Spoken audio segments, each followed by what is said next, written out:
자, 반갑습니다. 배종찬 교수의 맛있는 돈 이야기의 배종찬입니다. 자, 여러분 반갑습니다.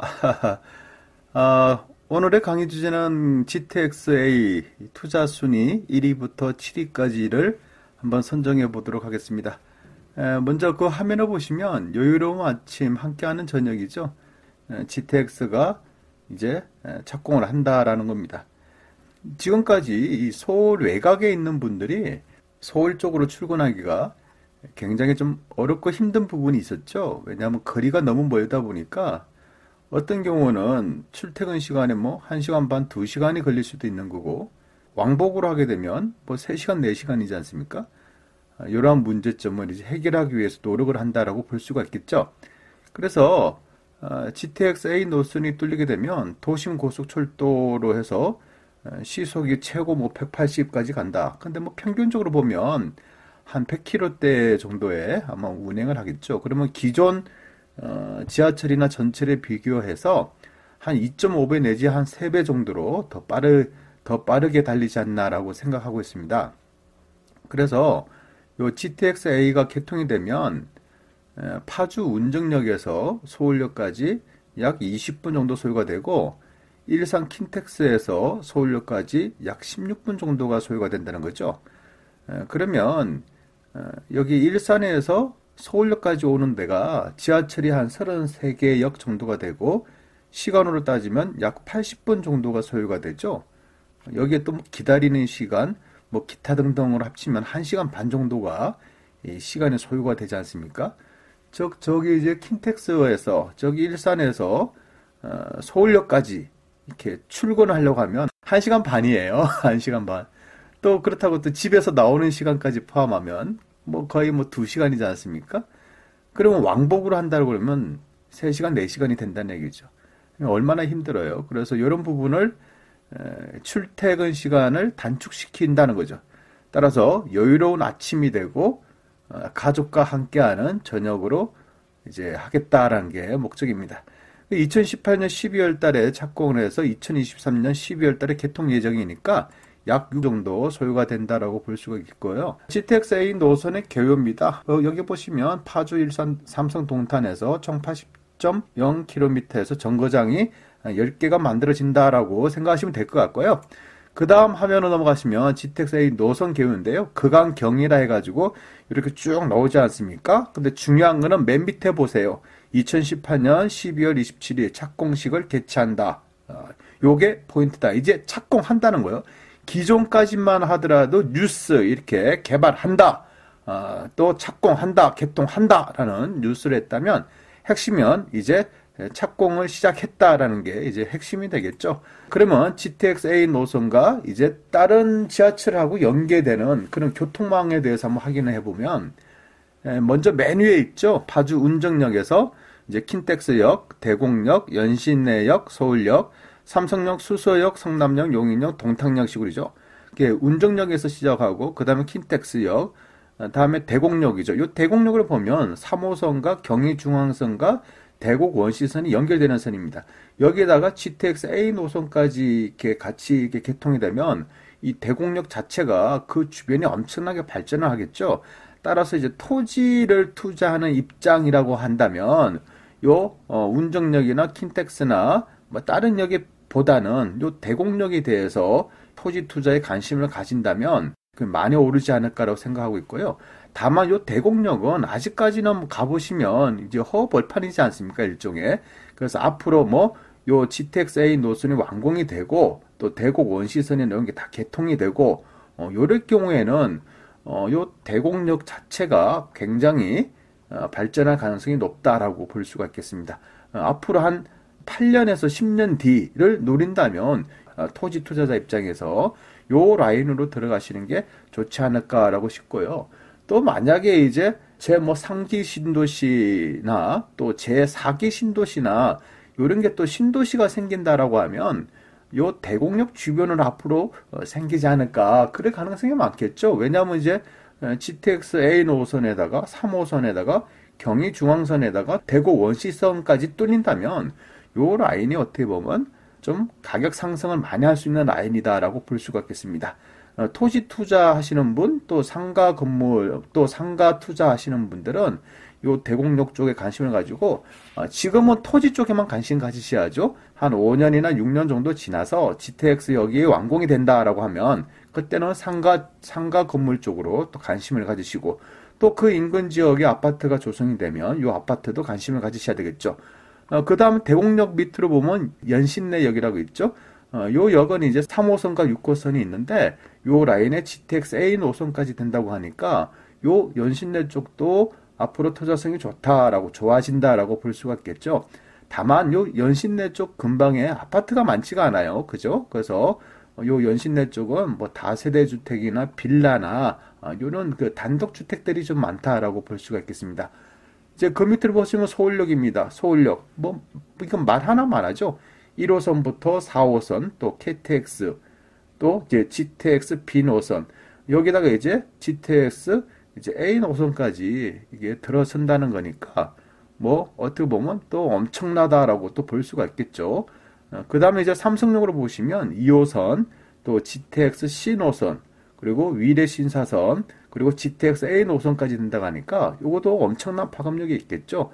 그 다음에 수서역으로 보면 3호선이 다니고 있고 SRT가 지금 다니고 있죠. 그래서 이렇게 보면 이제 대곡역, 연신내역, 서울역, 삼성역, 수서역은 이 교통망이 어마어마하다라고 볼 수가 있겠죠. 그래서 뭐 돈 되는 지역이다라고 표현한다면 역시 뭐 연신내, 서울역, 삼성역, 수서역 그 중에서 핵심 지역은 서울역, 삼성역, 수서역 요 라인이 되겠죠. 그래서 빨대 효과라고 그러죠. 또 중력에 대한 효과, 또 끌어당김의 효과를 해가지고 요 서울역이나 삼성역이나 수서역은 앞으로도 어마어마하게 발전할 것이다라고 볼 수가 있겠고 이제 그 밑으로 보시면 이제 성남역이 있겠고요, 용인역이 있겠고 동탄역이 있습니다. 이렇게 정거장이 10개 정도가 되고 간단하게 그 토지나 이런 부분에 대해서 한번 말씀 한번 해드렸고요. 그러면 여러분들이 진짜로 궁금한 거 있지 않습니까? 어디 지역이 돈이 되냐? 이 돈 되는 게 중요하지 않습니까? 그래서 제가 생각하는 관점입니다. 저희 이제 주관적인 관점이라는 거 한번 꼭 참고해 한번 두시고요. 먼저 그 순위로 한번 보겠습니다. 순위를 보면 1등부터 7위까지라고 표시가 됐는데요. 요 순위에 대해서 열애가 있습니다. 열애. 어디 역이냐면 삼성역, 수서역, 서울역은 열애입니다. 열애. 열애. 아예 얘네들의 제외를 시킵니다. 왜 그러냐면 GTX-A가 다니든 안 다니든 개통이 되든 안 되든 이건 전혀 상관없이 상승할 지역이라서 요 순위에 대한 열애입니다. 그리고 투자처는 어디냐 하면 돈이 많아요. 돈이 막 수십억 대고 수백억 대, 수천억 대야. 그러면 뭐 묻지 마세요. 그냥 뭐 삼성역이나 수서역이나 서울역 요 근방에 부동산 쪽으로 이렇게 투자를 하시면 이거 뭐 실패하지 아니하는 그건 투자 전략이라고 볼 수가 있겠죠. 큰 돈이 없는 경우, 그럴 경우에는 이제 어디에다 투자를 하냐. 요게 이제 중요하지 않습니까? 그래서 제가 꽂는 지역은 일본어로 보면 동탄 쪽입니다. 요 GTX-A 노선 중에서 저는 요 동탄 쪽, 맨 밑에 있죠. 요 동탄 쪽에 가장 관심이 많습니다. 왜 그러냐면 끝과 끝이 부동산 가격이 상승할 가능성이 많다라고 그랬죠. 그러면 남쪽으로 끝은 동탄이고 북쪽으로 끝은 운정역이 되겠죠.